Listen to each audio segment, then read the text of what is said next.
Marcus Chun had always believed that Tuesday nights at the Riverside Diner were supposed to be quiet.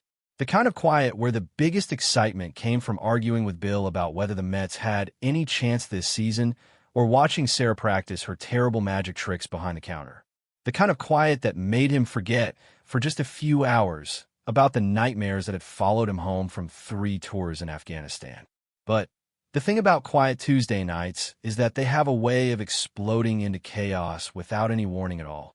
The first sign something was wrong came when every electronic device in the diner started screaming. Not making noise, actually screaming like they were in pain. Marcus's phone let out a sound he'd never heard before, a warbling cry that made his teeth ache. The ancient jukebox in the corner began cycling through songs at impossible speed, creating a cacophony of overlapping melodies that hurt to listen to. Even the cash register was beeping frantically, its display showing symbols that definitely weren't numbers. What the hell? Bill dropped his coffee mug, the ceramic shattering against the checkered linoleum floor. The sound was strangely muffled, like someone had wrapped the entire world in cotton. Sarah backed away from the register, her face pale. Marcus, this isn't normal. This is really not normal. That's when the sky caught fire. Through the diner's large windows, Marcus watched as something that definitely wasn't a meteorite tore through the atmosphere above their small Montana town. It was massive, easily the size of a city block, and it was burning with colors that shouldn't exist. Purples that hurt to look at, greens that seemed to pulse with their own heartbeat, and a silver so bright it left afterimages dancing across his vision. The object, ship, asteroid, alien invasion force, whatever it was, wasn't falling so much as fighting to stay airborne. Smaller pieces were breaking off, trailing their own impossible fires as they scattered across the night sky like deadly confetti. Some of those pieces were heading straight for downtown Millbrook, population 3,847, famous for absolutely nothing until right now.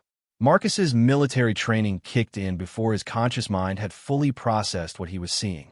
Everyone get down. He was already moving, tackling Sarah behind the counter as the first shockwave hit. The diner's windows didn't just shatter. They exploded inward like they'd been hit by artillery fire. Glass fragments the size of dinner plates embedded themselves in the walls where Sarah's head had been moments before. The building itself groaned and shifted, the foundation cracking under forces it was never designed to handle. In the sudden silence that followed, Marcus could hear his own heartbeat thundering in his ears. Dust and debris hung in the air like fog, and every breath tasted of ozone and something else, something metallic and wrong that made his sinuses burn. Is everyone okay? His voice sounded strange in the aftermath, too loud and too quiet at the same time. Bill's voice came from somewhere near the kitchen, shaky but alive. Still breathing over here. But, Marcus, you need to see this. Marcus helped Sarah to her feet, checking quickly for injuries. A few small cuts from flying glass, nothing serious.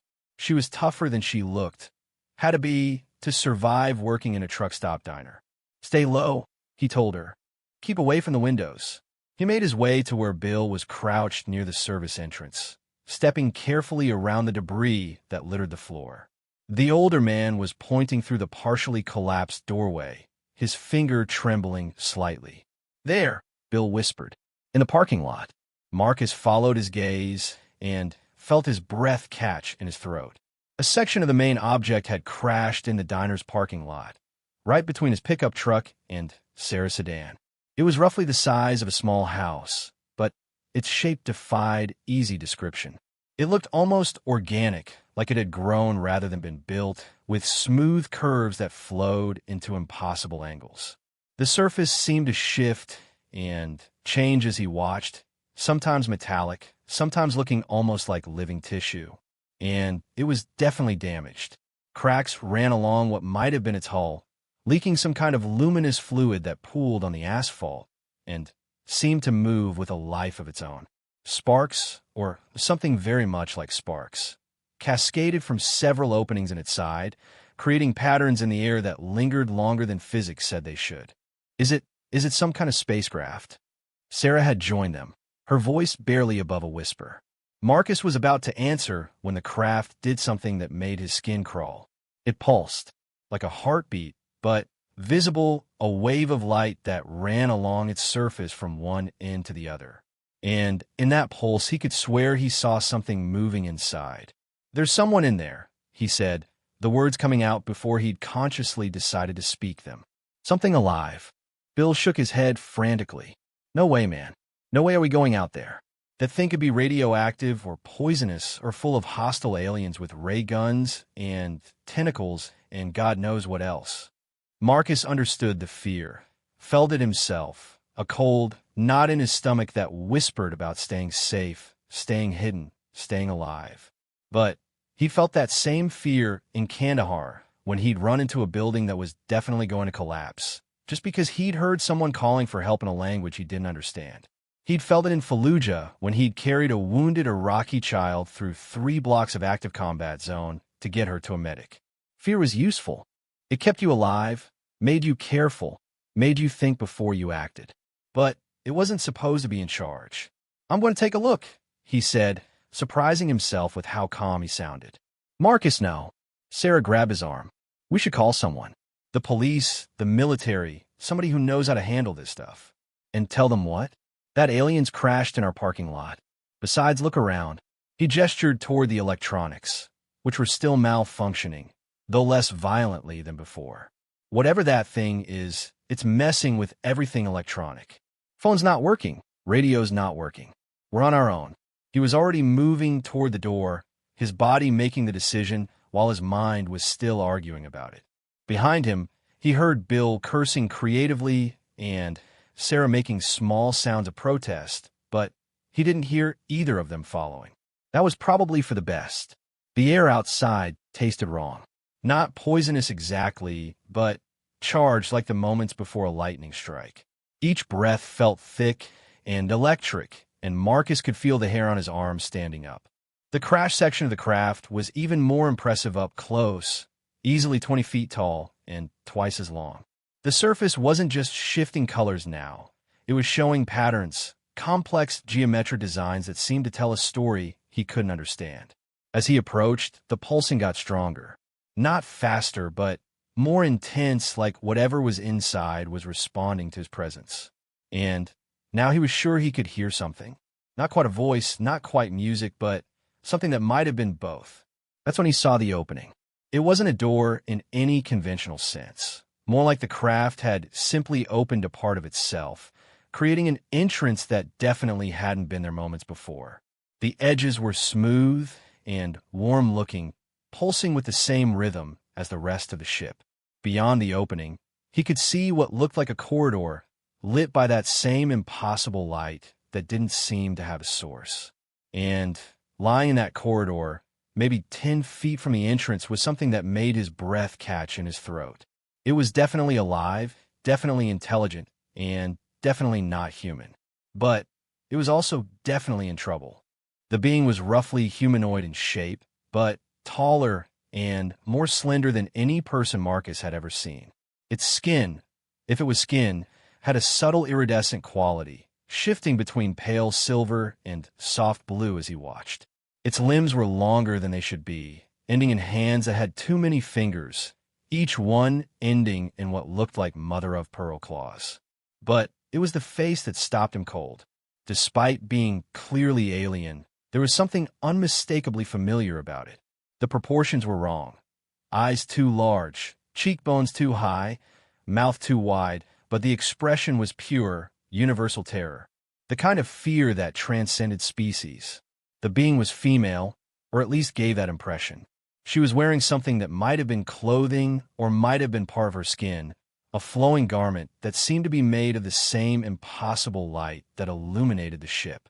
And she was injured, badly injured. Dark fluid, blood, presumably, was seeping from several wounds along her torso. One of her arms was bent at an angle that was definitely wrong, and when she tried to move, her face contorted in pain that needed no translation. But what really got to Marcus, what made the decision for him, was the sound she made when she saw him. It wasn't words exactly, but it was clearly a plea, a request for help from someone who had no other options left. He'd heard that same sound in a dozen war zones, from people of every nationality and religion and political affiliation. It was the sound of someone who was dying and knew it, but still hoped that maybe, just maybe, someone would care enough to try to save them. Marcus had never been able to ignore that sound. He wasn't about to start now. "Hey," he said softly, the way he'd talk to a wounded animal. "Hey, it's okay. I'm not going to hurt you."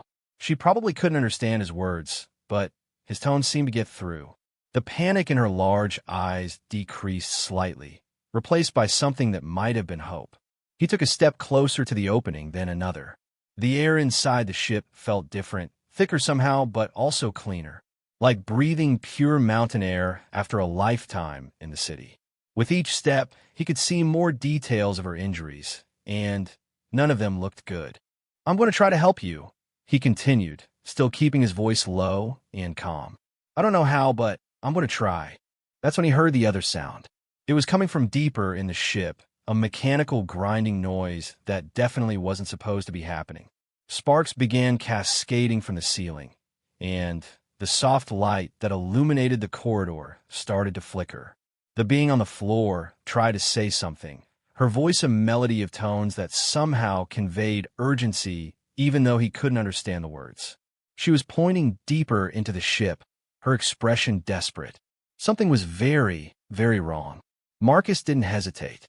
He stepped through the opening and into the alien ship, his boots ringing against what felt like metal, but gave slightly under his weight. The wounded being was even more clearly in distress up close. Her breathing was shallow and rapid, and the blood, he was pretty sure it was blood, was spreading across the floor faster than seemed survivable. "Okay," he said, more to himself than to her. "First aid. I could do first aid." He knelt beside her, trying to assess the injuries with the limited light available. The wounds looked like they might have been caused by sharp metal fragments, probably from whatever had damaged the ship during the crash. If she was anything like a human, she was probably in shock and losing blood fast. Marcus pulled off his jacket and his shirt, leaving him in just a t-shirt in the strange warmth of the ship's interior. He pressed the shirt against the worst of the bleeding, applying pressure the way he'd been taught in combat medic training 15 years ago.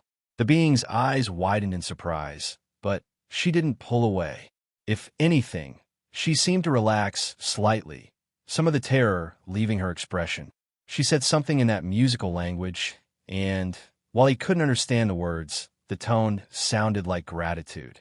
"Yeah, well, don't thank me yet," Marcus muttered. "I have no idea what I'm doing here." The grinding sound from deeper in the ship was getting louder, and now he could smell something burning. Not wood or plastic, but something else, something that made his nose wrinkle and his eyes water. The being tried to sit up, clearly agitated about something, but the movement made her cry out in pain. "Easy," Marcus said, gently pressing her back down. "Don't try to move. You're hurt pretty bad." She grabbed his wrist with her good hand.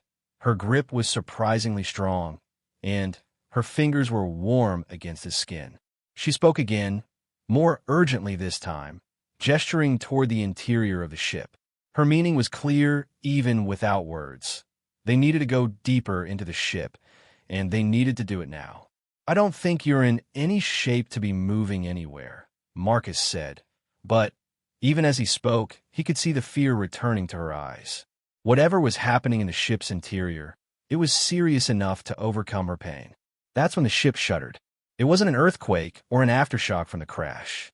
This was something else, something that felt mechanical and purposeful, like the ship was trying to move or change or do something that required enormous amounts of energy. The walls around them began to pulse more rapidly, and the temperature started to climb. The being tried to sit up again, this time managing to get her good elbow under her before the pain forced her back down. She spoke rapidly, pointing toward what Marcus now realized was a corridor leading deeper into the craft.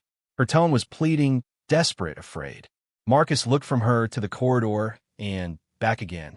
Everything about this situation screamed danger. The smart thing to do would be to get them both out of the ship as quickly as possible and worry about everything else later. But The fear in her eyes wasn't just for herself. It was the kind of fear you felt when something terrible was about to happen to someone else. "Okay," he said finally. "Okay, we'll check it out. But I'm carrying you, and if things get too crazy, we're leaving." "Deal." He didn't wait for an answer. Wasn't sure she could give one he'd understand anyway. Instead, he carefully slipped his arms under her, one behind her shoulders and one behind her knees, trying to avoid putting pressure on her injuries. She was lighter than he'd expected, but that might not mean anything when dealing with an alien physiology. She made a soft sound as he lifted her, but it didn't seem to be pain. If anything, it sounded almost like relief. Her head rested against his shoulder, and he could feel the rapid flutter of her pulse against his chest. "All right," Marcus said, adjusting his grip. "Let's go see what's got you so worried." He carried her into the corridor, his boots echoing in the strange space. The walls here were covered in what might have been controls, panels covered with symbols that meant nothing to him, but were clearly important. Some were glowing softly, others were flickering, and a few were completely dark. The burning smell was stronger here, and now he could see why. About halfway down the corridor, one of the wall panels had been damaged in the crash. Sparks were cascading from exposed components, and some kind of fluid was dripping from the ceiling. Where the drops hit the floor, they hissed and steamed, leaving small craters in the metal. The being in his arms said something that sounded urgent and pointed to a particular panel near the damaged section. It was flickering between different colors, red, blue, yellow, red again, and making a sound like an angry insect. "I'm guessing that's not supposed to be doing that," Marcus said. She shook her head emphatically, then winced as the movement aggravated her injuries. She spoke again, more slowly this time, as if she was trying to find words he might understand. The melody of her voice was beautiful, but there was an undercurrent of desperation that made his stomach clench. Marcus approached the damaged section carefully, still carrying the wounded being. The heat from whatever was malfunctioning was intense, and he could feel sweat beginning to form on his forehead. Up close, he could see that the panel she'd pointed to was covered with symbols that seemed to shift and change as he watched. Some looked almost familiar, like mathematical equations or chemical formulas, but others were completely alien. "I don't suppose you could give me a hint about what I'm supposed to do here?" he asked. The being raised her good hand and pointed to a specific symbol on the panel, one that was pulsing red and making that angry insect sound. She made a pushing motion with her finger, clearly indicating that he should press it. Marcus hesitated. Every instinct he had screamed against randomly pushing buttons on alien technology, especially technology that was already malfunctioning. For all he knew, he could blow up the ship or activate some kind of weapon or open a portal to another dimension filled with things that wanted to eat his face. But the being in his arms was looking at him with those impossibly large eyes, and he could see the trust there. She was betting her life, maybe both their lives, on his willingness to help her, even though she had no reason to trust him beyond the fact that he'd stopped to check on her instead of running away. The grinding sound from deeper in the ship was getting louder, and now the entire corridor was beginning to vibrate. Whatever was happening, it was building toward something, and Marcus didn't think they wanted to be here when it reached its conclusion. "Okay," he said, "but if this kills us both, I'm going to be very annoyed with you." He reached out and pressed the symbol she'd indicated. For a moment, nothing happened. Then the angry insect sound stopped, and the red pulsing changed to a steady blue glow. The grinding sound from deeper in the ship didn't stop, but it changed tone, becoming less harsh and more rhythmic. The temperature in the corridor began to drop back to something manageable. The being in his arms let out what sounded like a sigh of relief. She said something that was clearly meant to be thanks, her voice warm despite her injuries. "Don't mention it," Marcus said, "though I still have no idea what I just did." That's when the ship's interior lit up like Christmas morning. Every panel in the corridor suddenly came alive with light and activity. Symbols flowed across surfaces like water, creating patterns that were beautiful and completely incomprehensible. The walls themselves seemed to wake up, pulsing with information that Marcus couldn't even begin to interpret. And somewhere in all of that activity, he heard something that made his blood run cold. It was a sound like metal tearing, but louder and more prolonged than anything he'd ever heard. It came from outside the ship, from the direction of the diner, and it was followed immediately by human screaming. Bill and Sarah. Marcus's mind went completely blank for a moment, then snapped into sharp focus. There was something out there, something dangerous enough to make two tough, experienced people scream in terror.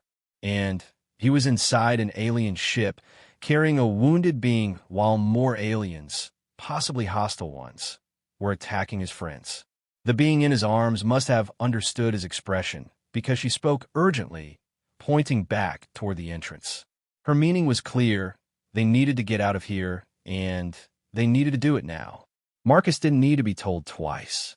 He turned and ran back down the corridor, carrying the wounded alien as carefully as he could while still moving fast. Behind them, the ship's systems continued their frantic activity, filling the air with sounds and lights that belonged in a science fiction movie, not in the parking lot of a truck stop diner in Montana. As they reached the entrance, Marcus could see what was happening outside, and his heart sank. The other pieces of debris that had fallen from the main craft hadn't been inactive. 3 of them, each about the size of a car, had opened up like mechanical flowers to reveal occupants. But these weren't wounded refugees like the being he was carrying. These were something else entirely. They were roughly the same size and shape as the female in his arms, but that's where the similarities ended. These beings were wearing what was clearly armor, dark and angular, and covered with things that were definitely weapons. Their movements were predatory, purposeful, and they were advancing on the diner with the kind of coordinated tactics that Marcus recognized from his military days. These weren't crash survivors. They were an attack force, and through the diner's broken windows, he could see Bill and Sarah crouched behind the counter, trapped and terrified and completely helpless against technology that was centuries beyond anything Earth could field. The being in Marcus's arms saw the armed figures and made a sound of dismay. She spoke rapidly, her voice filled with what sounded like a combination of fear and anger. Even without understanding her language, Marcus got the impression that she knew exactly who these attackers were, and she didn't like them any more than he did. "Friend of yours?" he asked grimly. She shook her head emphatically, then said something that was clearly a negative.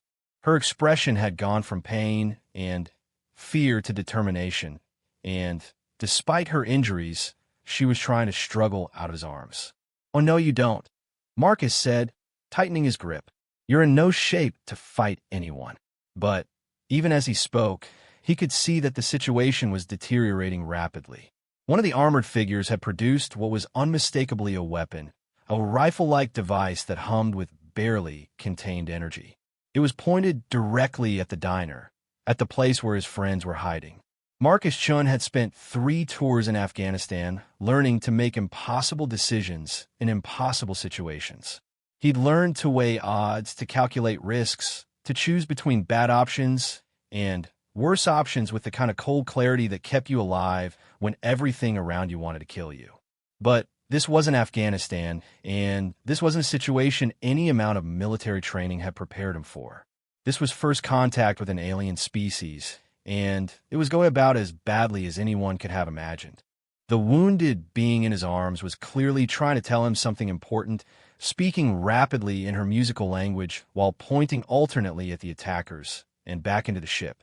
Her meaning finally penetrated his combat fog brain. There was something in the ship that could help them, something that could even the odds. Marcus looked from the attackers to the diner, where he could now see Bill trying to use his cell phone, probably attempting to call for help that wouldn't arrive in time. He looked at the wounded alien in his arms, who was trusting him to make decisions that would affect not just their lives, but possibly the future of human-alien relations. And he made a choice that would change everything. "Show me," he said. The wounded alien pointed deeper into the ship, her instructions urgent but clear. Marcus carried her through passages that seemed to reshape themselves as they moved, walls flowing like liquid metal to create new corridors that led to chambers he was certain hadn't existed moments before. The ship was alive in ways that human engineering had never imagined, responding to their needs with an intelligence that was both helpful and deeply unsettling. They reached what could only be described as an armory, though nothing in it looked like weapons Marcus recognized. The chamber was circular, its walls lined with alcoves containing objects that defied easy classification. Some looked like jewelry, others like musical instruments, and a few resembled art installations more than anything designed for warfare. But the alien in his arms knew exactly what she was looking for. She directed him to a specific alcove containing what appeared to be a suit of armor, though armor was probably the wrong word. It was more like a second skin, made from the same shifting, iridescent material as the ship itself. As they approached, the suit began to glow, responding to the alien's presence with patterns of light that pulsed in rhythm with her heartbeat. "This is going to help us fight those things outside?" Marcus asked, though he was already beginning to understand that the technology here operated on principles so far beyond human science that skepticism was pointless. She nodded weakly, then spoke in her musical language, her tone urgent. The suit was responding more strongly now, pieces of it beginning to move and reshape themselves. Marcus realized with a mixture of wonder and terror that it was trying to conform to his body, preparing to bond with him despite his completely alien physiology. "I don't suppose this comes with an instruction manual," he muttered, but he was already setting the wounded alien down carefully, supporting her against the chamber wall where she could direct him. The suit flowed toward him like liquid mercury, and Marcus had to fight every instinct he possessed to keep from running. The material touched his skin and immediately began to warm, not unpleasantly, but with a tingling sensation that suggested it was learning his biology, adapting to work with human physiology instead of whatever species had originally designed it. As the suit bonded with him, Marcus felt his awareness expand in ways that should have been impossible. Suddenly, he could sense the ship around them, feel its systems and structures as if they were extensions of his own body. He could perceive the attackers outside with a clarity that went beyond normal vision, understanding their positions, their weapons, their tactical formation with a completeness that would have taken hours of reconnaissance to achieve through conventional means. But more than that, he could feel the wounded alien's condition with medical precision.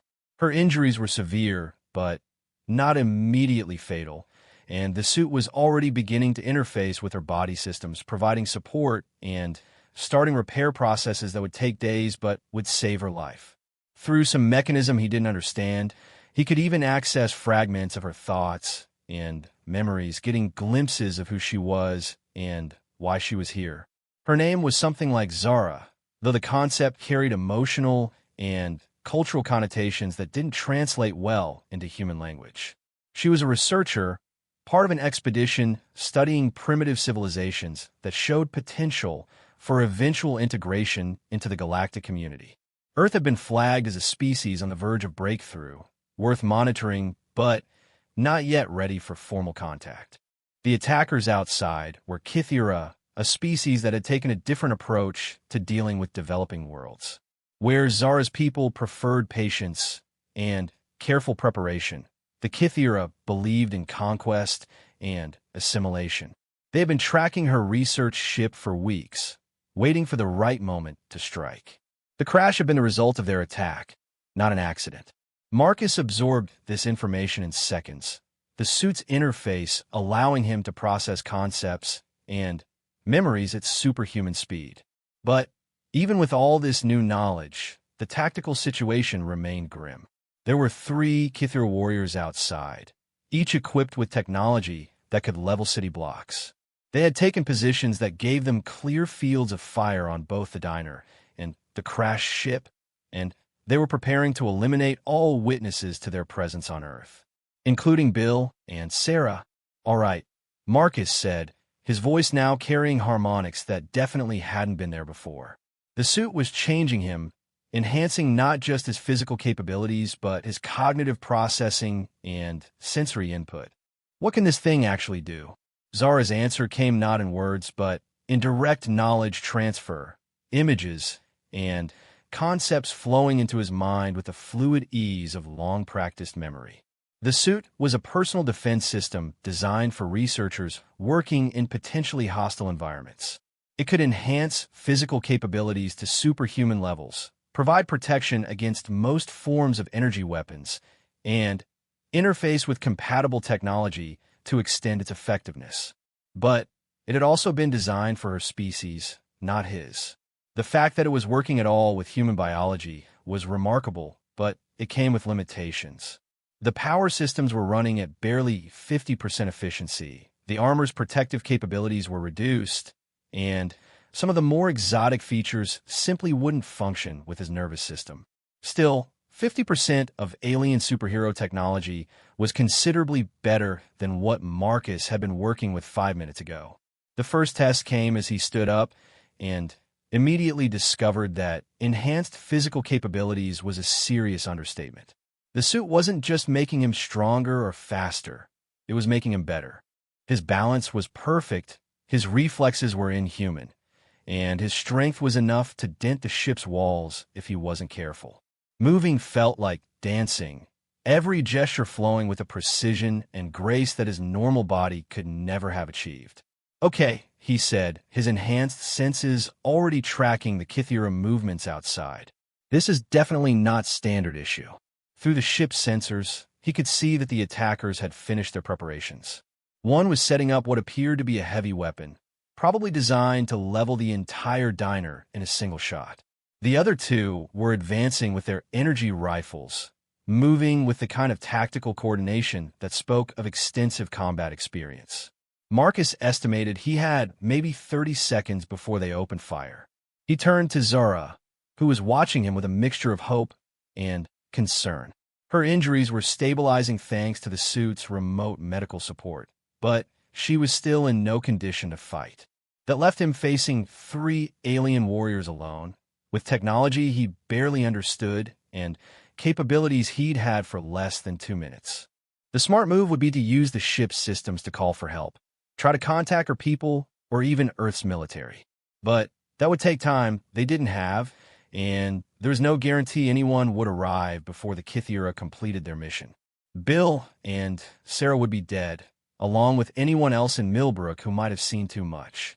Marcus had spent his entire adult life in situations where good people died because someone else chose the smart move over the right one. He'd made that choice himself more times than he cared to remember, and he'd learned to live with the consequences. But not tonight. Tonight, for the first time in a long time, he had the power to choose differently. "Stay here," he told Zara, though he was fairly certain she understood the tactical situation as well as he did. "Keep the ship's systems running, and if things go bad, try to get word to your people about what happened here." Her response came through the suit's interface rather than in words, a complex mixture of gratitude, worry, and something that might have been affection. She also shared what appeared to be tactical data about Kythera combat doctrine, weaknesses in their armor, and preferred fighting strategies. It was the kind of intelligence that usually took months of battlefield experience to acquire.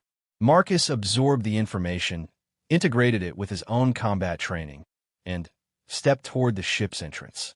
The suit flowed around him like a second skin, and he could feel its systems coming online, weapons and defenses he didn't fully understand but trusted implicitly.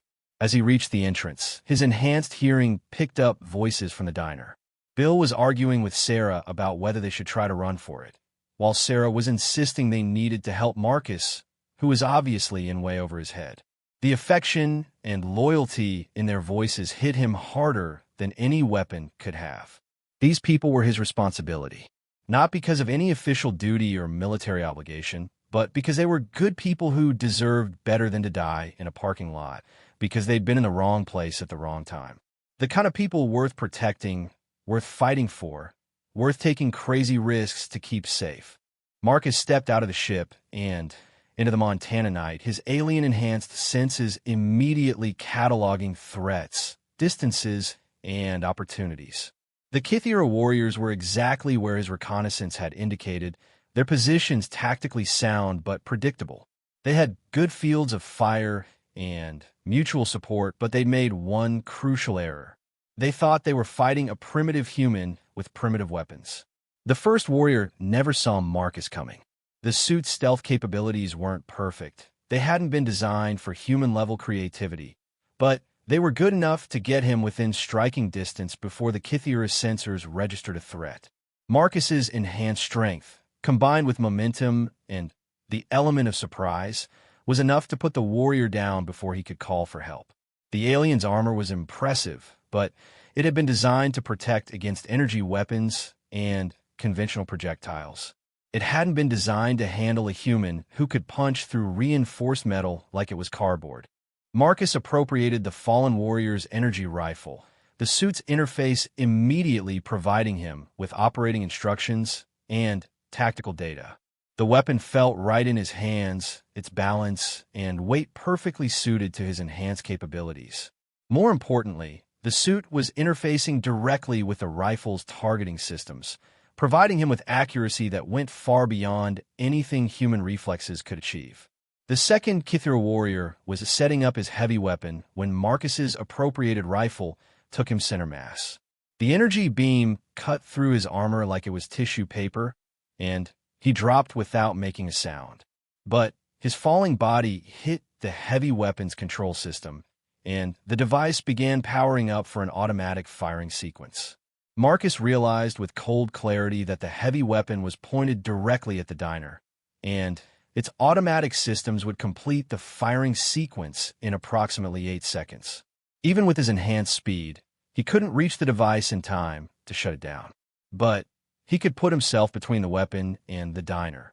Marcus sprinted across the parking lot, his enhanced legs carrying him faster than any human had ever moved. Behind him, he could hear the third Kythera warrior shouting in his own language, probably calling for backup or reporting the situation to whatever ship had brought them to Earth. But that was a problem for later.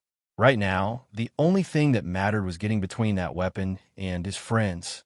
He made it with perhaps half a second to spare, planting himself directly in the weapon's line of fire, just as the device discharged. The energy beam that hit him was enough to level a building, designed to punch through military-grade fortifications like they were made of glass. Instead, it hit the alien suit's defensive systems at full power. For a moment that felt like eternity, Marcus found himself at the center of forces that belonged in the heart of stars. Energy beyond human comprehension flowed around him, through him, and somehow the impossible technology he was wearing managed to absorb, redirect, and dissipate power that should have reduced him to component atoms. But the suit hadn't been designed for this kind of abuse, and definitely not with human biology providing the interface. Systems that had been running at 50% efficiency began failing completely. Protective measures designed for alien physiology started breaking down, and Marcus felt his enhanced capabilities begin to flicker and fade. The good news was that the heavy weapon's blast had been completely absorbed. The diner was intact, Bill and Sarah were safe, and the immediate threat was neutralized. The bad news was that the defensive system's failure had created a feedback loop that was propagating through the suit's primary systems. Marcus could feel the technology that had been enhancing him beginning to tear itself apart, and worse, it was taking pieces of his normal physiology with it. Pain hit him like a physical force, different from anything he'd ever experienced. Not just physical agony, though there was plenty of that, but the deeper anguish of having superhuman capabilities stripped away, leaving him feeling broken and diminished in ways that went beyond mere injury. But he was still standing, still functional, and the third Kythera warrior was advancing with his rifle raised and murder in his alien eyes. Marcus raised his appropriated energy weapon, trying to line up a shot despite the fact that his hands were shaking and his vision was starting to blur. The Kythera was better trained, better equipped, and definitely not suffering from cascading technology failure. But Marcus had two advantages the alien warrior couldn't match. First, he was fighting for something bigger than orders or ideology. He was fighting for Bill, who'd given him a job when no one else would hire a veteran with nightmares and anger management issues. He was fighting for Sarah, who'd never once asked him about the scars on his hands or why he sometimes stared at nothing for minutes at a time.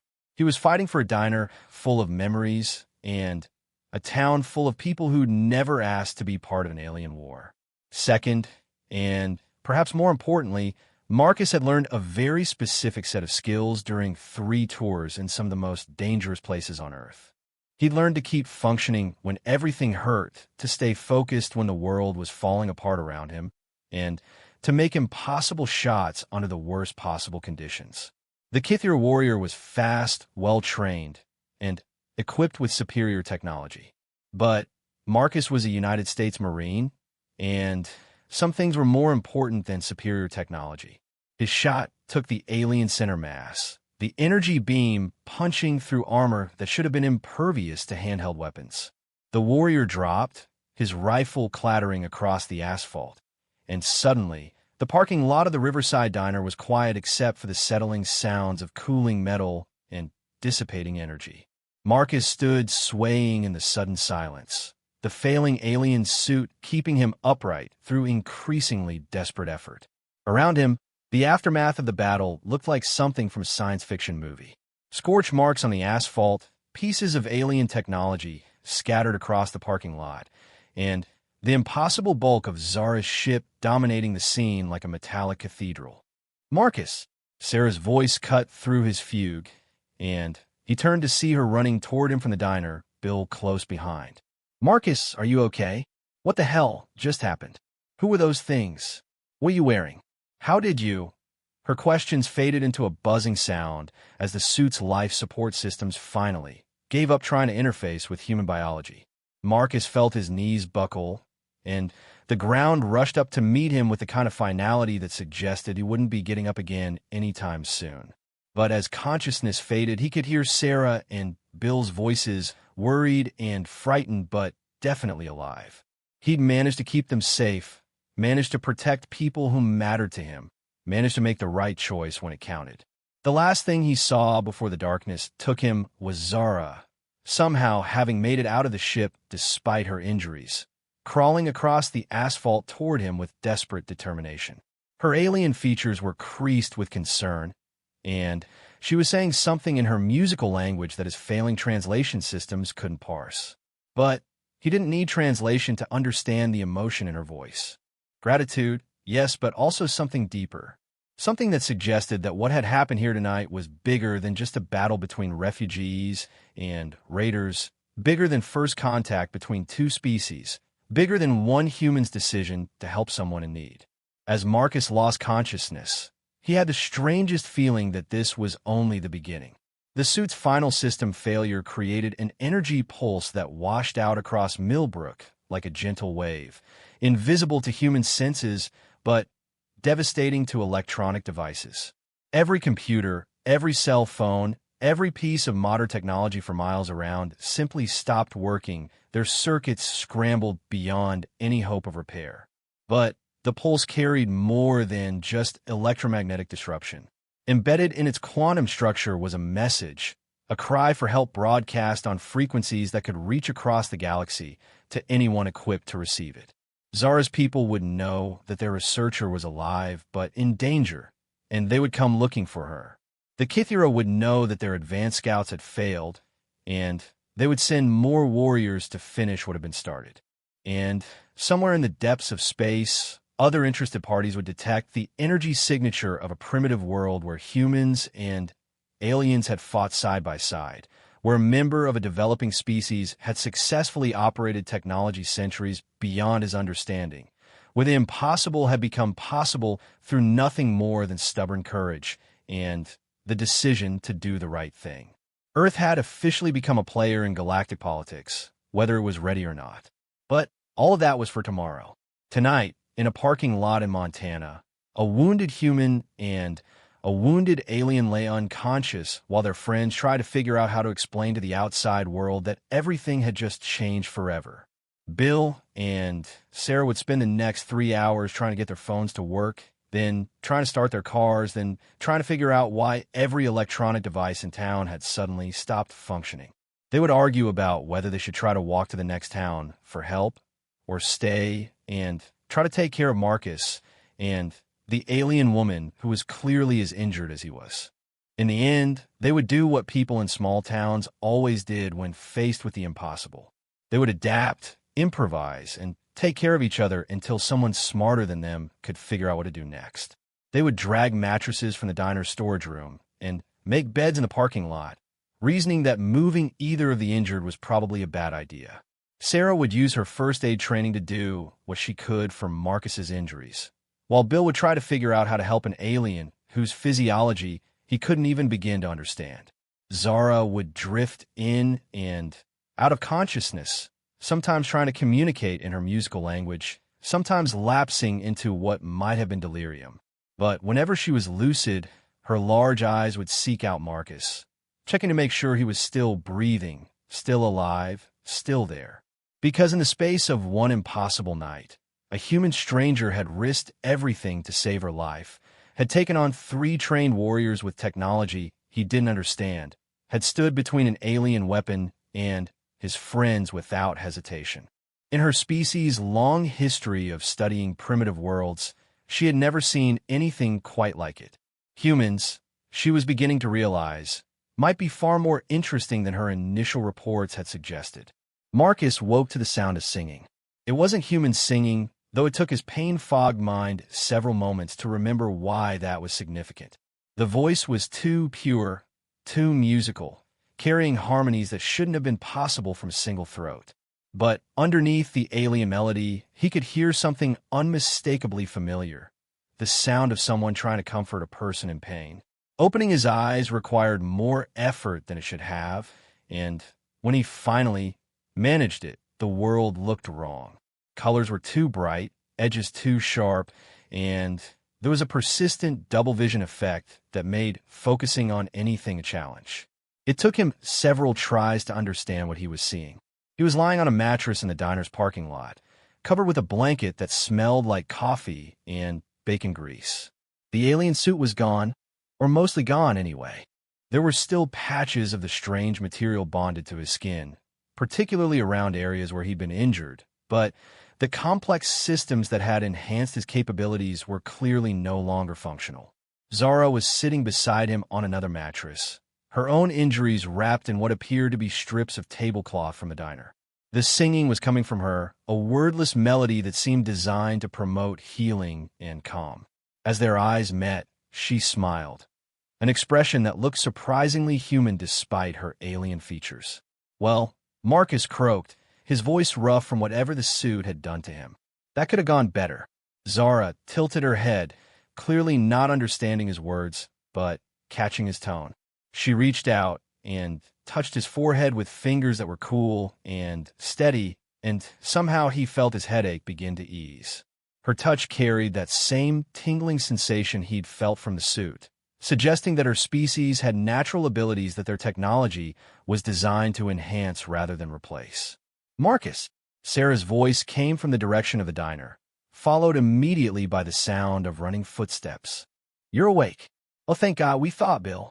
Bill, he's awake. Sarah dropped to her knees beside his makeshift bed, her face showing the kind of strain that came from staying awake all night worrying about people she cared about. Bill appeared a moment later, moving with the careful precision of someone who'd been dealing with a crisis for hours without adequate coffee. How are you feeling? Sarah asked, her hands hovering uncertainly over him, as if she wanted to check for injuries, but didn't know where to start. Marcus took a mental inventory. Everything hurt, but it was normal human pain rather than the alien agony he'd experienced when the suit had failed. His vision was improving, the double images resolving into single, coherent pictures. Most importantly, he could think clearly, process information at normal human speeds instead of the enhanced rate the suit had provided. Like I got hit by a truck, he said honestly. But I'm functional. How long was I out? About 6 hours, Bill said. It's morning now, though you wouldn't know it from the sky. Marcus followed Bill's gesture and realized he was right. The sky overhead was wrong, filled with clouds that moved in patterns that defied meteorology and colored with shades of green and purple that belonged in an aurora, not in broad daylight. Whatever had happened during the battle had affected more than just local electronics. The whole town's like this, Sarah explained. Every electronic device for miles around just stopped working. Cars, phones, radios, everything. And the sky's been doing that since about an hour after you passed out. Zara spoke in her musical language, her tone urgent. She was pointing at the sky, then at her ship, then at something in the distance that Marcus couldn't see. But her meaning was clear even without translation. Whatever was happening to the sky was connected to her presence on Earth, and it wasn't good. I think she's trying to tell us that we're in trouble, Marcus said, struggling to sit up despite the protest from muscles he'd abused in ways they were never designed to handle. More trouble? Bill asked. Because I think we've got about all the trouble this town can handle. That's when they heard the sound. It came from the direction of town, a low humming that seemed to vibrate in their bones as much as their ears. But underneath the humming was something else, something that made Marcus's enhanced hearing. Apparently some of the suit's modifications were permanent, pick-up details that chilled his blood. Footsteps, lots of them, moving in perfect synchronization. And voices speaking in a language that definitely wasn't human, but also wasn't the same musical tongue Zara used. More Kithira, Marcus said, the knowledge coming from memories the suit had shared with him. A lot more. Zara struggled to her feet, her injuries clearly still causing her significant pain. She spoke rapidly, gesturing toward her ship, and Marcus caught enough through their lingering mental connection to understand her meaning. The ship's defensive systems were still partially functional, but they wouldn't hold against a major assault. And, more importantly, the energy signature from the previous night's battle had apparently acted as a beacon, calling reinforcements to finish what the first group had started. How many? Marcus asked, though he wasn't sure he wanted to know the answer. Zara held up both hands, fingers spread wide, then repeated the gesture several more times. 20, maybe 30 warriors, all of them better equipped and better prepared than the 3 from last night, and all of them heading directly for the diner, where 4 people with no functional technology were trying to figure out what to do next. Okay, Sarah said, her voice artificially calm. Okay, that's not good. But we've got options. We could hide in the ship, or try to get to the next town, or no. Marcus was already standing, testing his balance and range of motion. The alien modifications to his body were still present, but diminished, leaving him stronger and faster than normal human baseline, but far from the superhuman capabilities he'd briefly possessed. They're not just coming for us. They're coming for the whole town. Through his enhanced hearing, he could make out sounds from Millbrook that confirmed his worst fears. Doors slamming, people shouting, the distinctive sound of someone trying to start a car engine that refused to respond. The townspeople were waking up to discover that their world had changed overnight, and they had no idea that their lives were now measured in minutes. We have to warn them, Sarah said. Get them to evacuate, or hide, or something. With what? Bill demanded. No phones, no cars, no radios. How are we supposed to warn 3,000 people about an alien invasion when we can't even call the police? Marcus looked from his friends to Zara to the alien ship that dominated the parking lot like a technological cathedral. Somewhere in that impossible vessel were systems beyond human comprehension, weapons, and defenses that could potentially make a difference in what was coming. But operating them would require the kind of interface he'd briefly achieved with the suit, and the suit was dead, its systems burned out from trying to work with human physiology. But not all of the suit was gone. Marcus could still feel patches of the alien material bonded to his skin, particularly around the areas where he'd been most severely injured. The primary systems had failed, but some basic functions might still be accessible. Not enough to make him superhuman again, but possibly enough to interface with the ship's simpler systems. I need to get back to the ship, he said. There might be something in there that can help. Marcus, you can barely stand up, Sarah protested. Whatever you're thinking of doing, you're in no shape to. I'm the only one who has any chance of operating that technology, Marcus interrupted. Zara's too injured, and the rest of us don't have any kind of interface. Zara spoke urgently, clearly understanding his intention, even if she couldn't follow his words. She was shaking her head, pointing at him and then at the ship, her expression worried. Through their fading mental connection, he caught fragments of her meaning. The ship's systems were dangerous to operate without proper training. The interface could cause permanent damage to his nervous system. The power requirements could kill him outright. Yeah, well, dying's what happens when you don't have better options, Marcus said grimly. The sound of the approaching Kythera force was getting louder, and now he could make out individual voices. They were coordinating their approach, establishing perimeters, setting up the kind of systematic assault that would eliminate every potential witness in Millbrook, including Sarah, Bill, and Zara, along with 3,000 people who'd never asked to be part of an interstellar war. Marcus started toward the ship, moving carefully, but with growing confidence as his body remembered how to coordinate its enhanced capabilities. Behind him, he could hear Sarah and Bill arguing in whispers about whether they should try to stop him, try to help him, or just get as far away from the area as possible. Zara's voice cut through their debate, speaking in accented but clearly understandable English. "He goes, we all die," she said simply. Marcus turned, surprised. "You speak English?" "Learning your language," she explained, her accent making the words musical despite their grim content. "Ship's systems analyze, translate, teach. But Kythera comes soon. Many Kythera. They kill everyone. Take ship. Leave no evidence of contact." "Can a ship's weapons stop them?" Sarah asked. Zara shook her head. "Ship is research vessel, not warship. Weapons are for defense only, not for battle against trained warriors." "But," she looked at Marcus with an expression that might have been hope. "Ship has other systems. Communication arrays, sensor networks, defense protocols. If operated correctly, might be enough." "Might be enough to do what?" Bill demanded. "To call for help," Marcus realized. "To contact your people and tell them what's happening here." "Yes," Zara confirmed. "But also dangerous for human to use. System is designed for my biology, not yours. Could damage nervous system, cause brain death, other problems." Marcus looked back toward town, where the sounds of the Kythera advance were getting closer by the minute. Somewhere in those streets were people he'd known for years, families who'd welcomed him back from the war without questions, kids who'd grown up while he was overseas and had treated him like a friend instead of a damaged veteran who sometimes couldn't sleep without checking the locks 3 times. The choice wasn't really a choice at all. "Show me what I need to do," he said. The ship's interior had changed since the previous night, corridors rearranging themselves to provide direct access to what Zara called the command center. The chamber was larger than it had appeared from the outside, its walls covered with control surfaces that seemed to exist in more than 3 dimensions.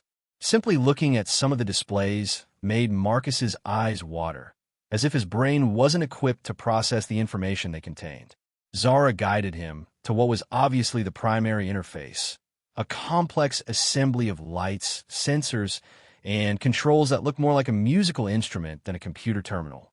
As he approached, the system began responding to his presence, panels lighting up, and displays shifting to show information in formats that were almost comprehensible to human perception. "You still have enough suit interface for basic connection," Zara explained, her English improving by the minute as the ship's translation systems processed their conversation. "But advanced functions will require direct neural link. Very dangerous for human brain." "Define very dangerous," Marcus said, though he was already studying the control layout, trying to understand which functions were essential and which were merely helpful. "Permanent damage to higher brain functions," Zara said bluntly. "Loss of memory, motor control, language processing. Possibly death if interface fails catastrophically." Through the ship's sensors, Marcus could see the Kythera forces taking positions around the town. They weren't rushing their assault, instead establishing a systematic perimeter that would ensure no one escaped and no evidence remained. Professional, thorough, and absolutely committed to eliminating every trace of their presence. "How long until your people can get here, if I manage to send a message?" he asked. Zara consulted a display that showed information in patterns too complex for him to follow. "Depending on patrol routes and response protocols, 12 to 18 of your hours. The town won't last 12 minutes once they start shooting, Marcus said. He reached for the neural interface, a crown-like device that would establish direct contact between his nervous system and the ship's central computer. Zara caught his wrist, her grip surprisingly strong despite her injuries. There might be another way, she said urgently. Ship has emergency protocols, systems designed for survival situations.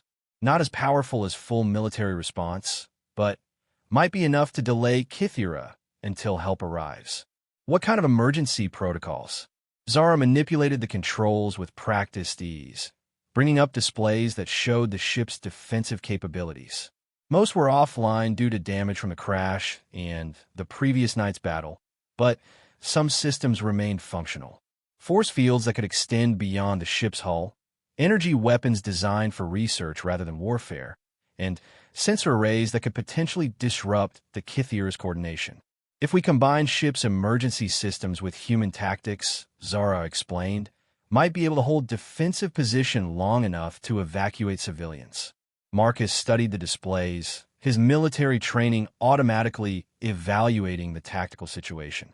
The ship's position in the parking lot actually provided good fields of fire toward the main approaches to town. The force field generators could create temporary barriers that would channel attackers into kill zones. And the sensor systems could give them advance warning of Kythera movements that would normally be impossible to detect. But it would still require full neural interface to coordinate all systems effectively, he realized. Yes, Zara admitted. And risk to your brain increases with duration of interface. Longer we maintain defense, more dangerous for you. Outside, the Kythera advance was accelerating. Marcus could hear the distinctive whine of their energy weapons powering up, preparing for the systematic elimination of anything that might pose a threat to their mission. In minutes, they would begin the slaughter of an entire town, and there was no force on Earth capable of stopping them, except for one damaged alien research ship operated by a wounded researcher and a human veteran who was probably about to fry his brain trying to use technology he didn't understand. Marcus settled the neural interface crown on his head and felt the ship's systems connect directly to his nervous system with a sensation like lightning flowing through his thoughts. The pain was immediate and overwhelming, but underneath it was something else, a vast intelligence that was clearly not hostile but was definitely not human. The ship's central computer was trying to interface with his brain, learn his thought patterns, adapt its processes to work with human neurology. But the fundamental incompatibilities were causing cascading errors, system conflicts that were already beginning to damage the neural pathways the interface was trying to create. But it was working. Through the ship's sensors, Marcus could perceive the battlefield with a clarity that went far beyond human capability. He could see every Kythera warrior, track their movements, predict their tactical intentions, and coordinate defensive responses within human precision. More importantly, he could feel the ship's offensive systems coming online under his control. Sarah, Bill, he called without taking his attention away from the tactical displays. You need to get to town. Get people to evacuate toward the highway, as far from downtown as possible. Tell them it's a gas leak, chemical spill, anything that will get them moving. What about you? Sarah's voice was tight with worry. I'm going to buy you time, Marcus said, his hands moving across the control surfaces as the ship's weapons systems responded to his thoughts. This ship might not be a warship, but it's still got enough firepower to make the Kythera think twice about a direct assault. The first Kythera squad was approaching the diner's perimeter, moving with the careful precision of soldiers who expected to face desperate but poorly equipped resistance. They were about to discover that human desperation, combined with alien technology and a complete willingness to take insane risks, could be considerably more dangerous than they'd anticipated. Marcus targeted the lead squad with the ship's primary defensive array and opened fire. The energy beam that lanced out from the ship's weapon ports was designed for asteroid mining and planetary survey work, not combat. But a tool powerful enough to carve through solid rock could do terrible things to even the best personal armor, and the Kythera warriors found themselves facing firepower they hadn't expected and couldn't immediately counter. Two of them went down in the first volley, their armor overloading and failing under energy levels it wasn't designed to handle. The survivors scattered, taking cover behind debris from the previous night's battle and calling for reinforcements in their harsh, guttural language. But Marcus wasn't done. Through the neural interface, he could access systems throughout the ship, coordinating defensive measures that turned the parking lot into a technological fortress. Force field barriers sprang up to channel attackers into predetermined lanes. Sensor arrays began jamming Kythera communications and targeting systems, and automated defense turrets emerged from concealed positions to provide overlapping fields of fire. The Kythera had expected to face primitive humans with primitive weapons. Instead, they found themselves assaulting a position that was better defended than many military installations, operated by someone who combined alien technology with human tactical creativity in ways they'd never encountered before. But the neural interface was burning through Marcus's nervous system like acid through paper. Each command he sent to the ship's systems caused feedback that felt like molten metal flowing through his brain. His vision was starting to blur, his hands were trembling uncontrollably, and he could taste blood in his mouth. "Marcus," Zara said urgently. "Neural stress approaching critical levels. You must disconnect interface soon or suffer permanent damage." "How soon?" Marcus asked, though speaking was becoming difficult as the interface played havoc with his brain's language centers. "Minutes," Zara said grimly. "Maybe less." Through the ship's sensors, Marcus could see that the Kythera were regrouping, bringing up heavier weapons, and coordinating for a mass assault. His initial attack had surprised them and inflicted casualties, but they were adapting quickly. Professional soldiers always did. More importantly, he could see Sarah and Bill running through the streets of Millbrook, going door to door to warn people about the danger heading their way. Some residents were already evacuating, loading families into cars that wouldn't start and then setting out on foot toward the highway. Others were standing in their yards, confused and frightened, unsure whether to trust warnings about gas leaks that sounded suspiciously like something from a disaster movie. The evacuation was working, but it was too slow. Even with the ship's defensive capabilities, Marcus couldn't hold off a determined assault for more than a few more minutes. And when his neural interface failed, not if, because the feedback was already causing permanent damage to his brain, the ship's systems would shut down, leaving the town completely defenseless. Unless he found a way to make those few minutes count for something more than just delaying the inevitable.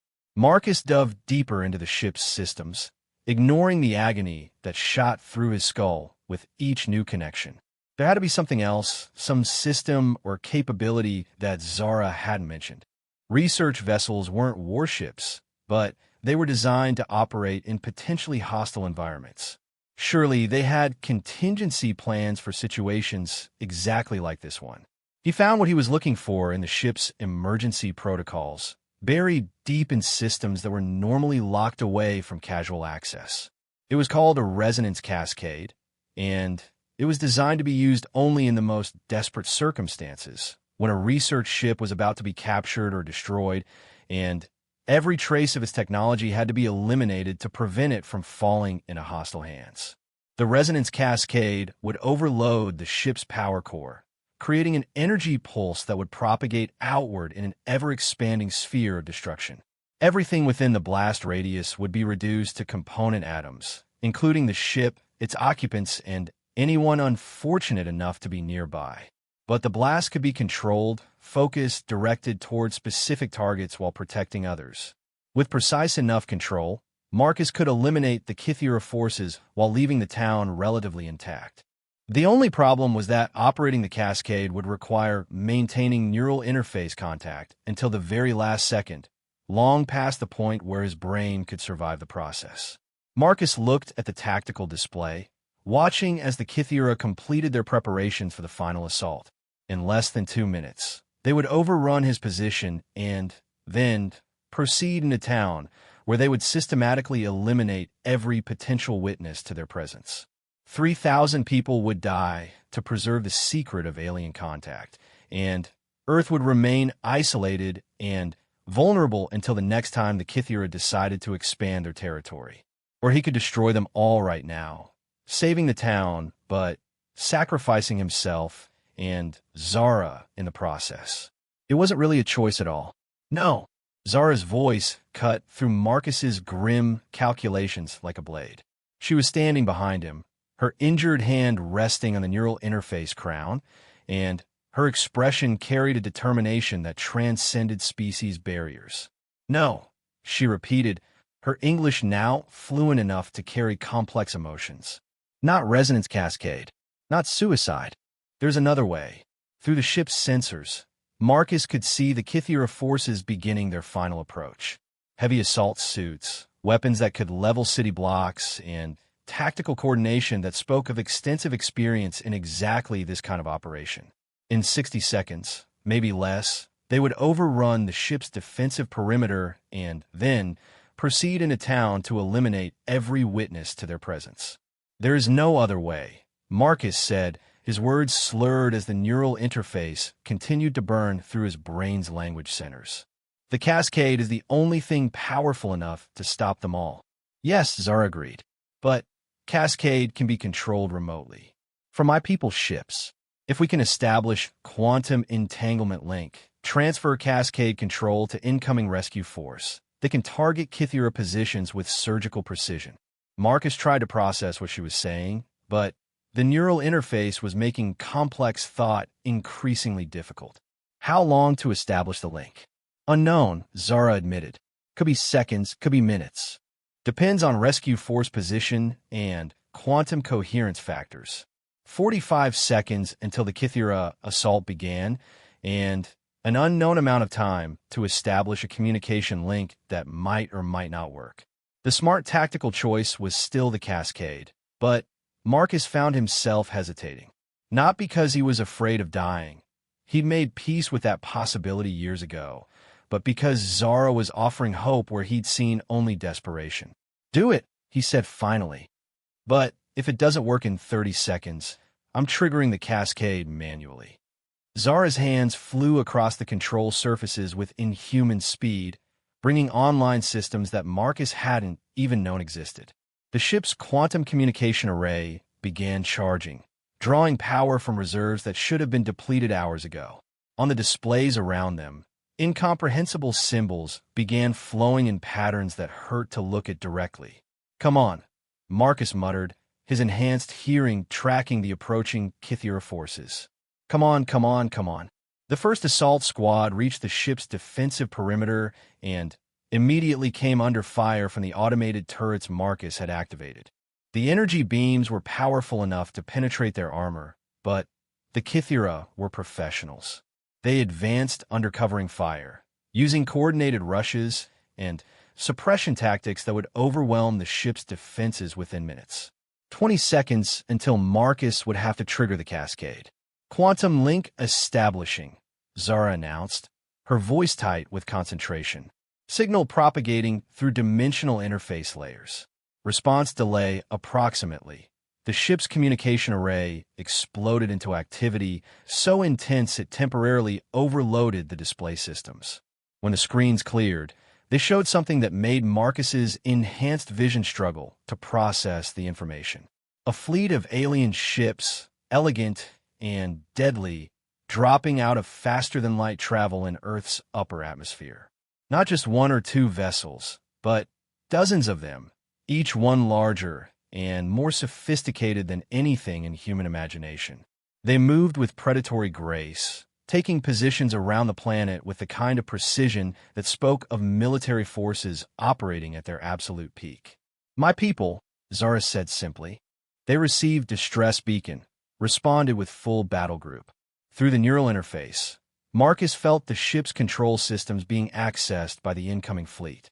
The Cascade weapon was still armed, but now its targeting was being controlled by military-grade tactical computers operating from orbit. On the displays, he could watch as the fleet's sensors mapped every Kithira position with precision that made his own enhanced perception look primitive. 5 seconds until the assault reached the ship. Cascade, targeting confirmed. A new voice said through the ship's communication system.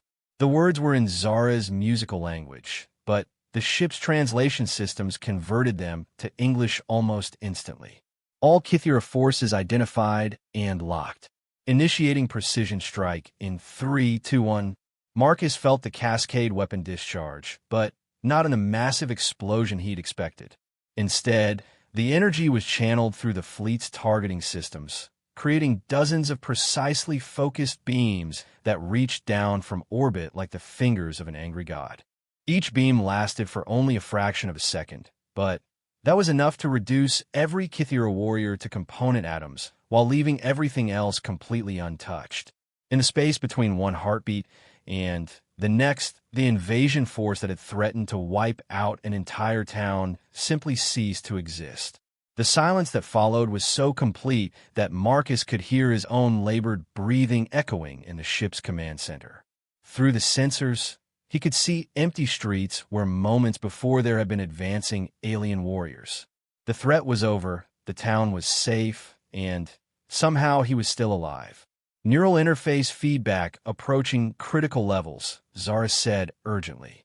You must disconnect now, before permanent damage occurs. Marcus tried to respond, but discovered that his control over the interface systems was beginning to slip.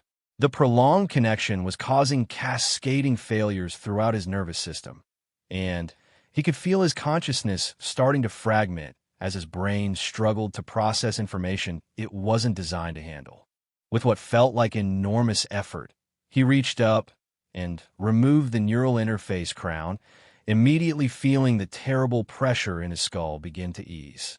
But the relief came with a cost. Without the ship's enhanced perception, his awareness of the battlefield collapsed back to purely human limitations, leaving him feeling blind and deaf. Status report, he managed to say, his voice sounding strange and distant in his own ears. All Kythera forces eliminated, Zara replied, her tone carrying a mixture of relief and wonder. Fleet is assuming orbital patrol pattern, establishing quarantine protocols around planet. First contact procedures will begin immediately. First contact. Marcus struggled to focus on her words as his brain tried to recover from the neural interface ordeal. What does that mean? Before Zara could answer, the ship's communication system activated again, this time carrying a voice that spoke with unmistakable authority. The words came through in perfect English, suggesting that the fleet's translation systems were considerably more sophisticated than the research ships. This is Fleet Commander Thane of the Galactic Research Consortium. I am speaking to the human who operated the Cascade weapon system. Identify yourself. Marcus looked at Zara, who nodded encouragingly. He activated the communication system, hoping his voice would work properly. This is Marcus Chun, formerly Staff Sergeant, United States Marine Corps. I guess you could say I'm the guy who's been operating your equipment without a license. There was a pause that lasted long enough for Marcus to wonder if he'd said something wrong. Then, the fleet commander's voice returned, carrying a tone of amusement that apparently translated across species barriers. Staff Sergeant Chun, you have successfully operated advanced consortium technology under combat conditions, eliminated a Kythera assault force, and protected an inhabited world from conquest. Your species file is being updated to reflect these capabilities.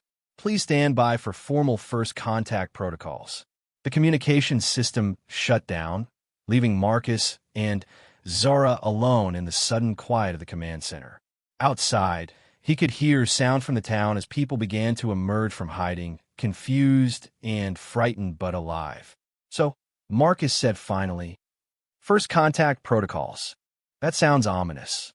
Zara actually smiled at that, an expression that looked surprisingly human despite her alien features. Not ominous. Historic. Your species has just demonstrated capabilities that qualify for consortium membership. Everything changes now. How much is everything?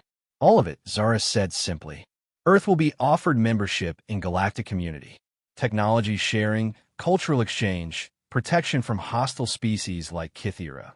Your people will learn they are not alone in universe.